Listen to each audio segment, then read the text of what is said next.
Welcome to PG recipe. ಎಳ್ಳು ಕರಿಬೇವಿನ ಚಟ್ನಿ ಮಾಡಲು ಬೇಕಾಗುವ ಸಾಮಗ್ರಿಗಳು: ಕರಿಬೇವು 1 ಬಟ್ಟಲು, ಅರ್ಧ ಬಟ್ಟಲು ಎಳ್ಳು, 1 ಗಡ್ಡೆ ಬೆಳ್ಳುಳ್ಳಿ, 1 ಸ್ಪೂನ್ ಜೀರಿಗೆ, ಸ್ವಲ್ಪ ಉಪ್ಪು, ಸ್ವಲ್ಪ ಹುಣಸೆಹಣ್ಣು, ಧನಿಯಾ 1 ಸ್ಪೂನ್, 4 ಸ್ಪೂನ್ ಅಚ್ಚ ಖಾರದ ಪುಡಿ. ಗ್ಯಾಸ್ ಆನ್ ಮಾಡಿಕೊಂಡು ಪಾತ್ರೆ ಇಟ್ಟು ಕರಿಬೇವು ಹಾಕಿ ನಿಧಾನವಾಗಿ ಹುರ್ಕೊಳ್ಳೋದು. ನಿಧಾನವಾಗಿ ಹುರಿದ ನಂತರ ಈ ಥರ ಆಗಿಂದ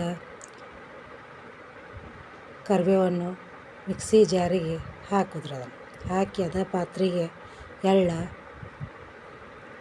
ಧನಿಯಾ, ಜೀರಿಗೆ, ಹುಣಸೆಹಣ್ಣು ಅಷ್ಟು ಹಾಕಿ ಹುರಿದುಕೊಳ್ಳಿದ್ರು. ಎಳ್ಳು ದಪ್ಪ ಗುಮಾಟ ಹುರಿದ್ರು.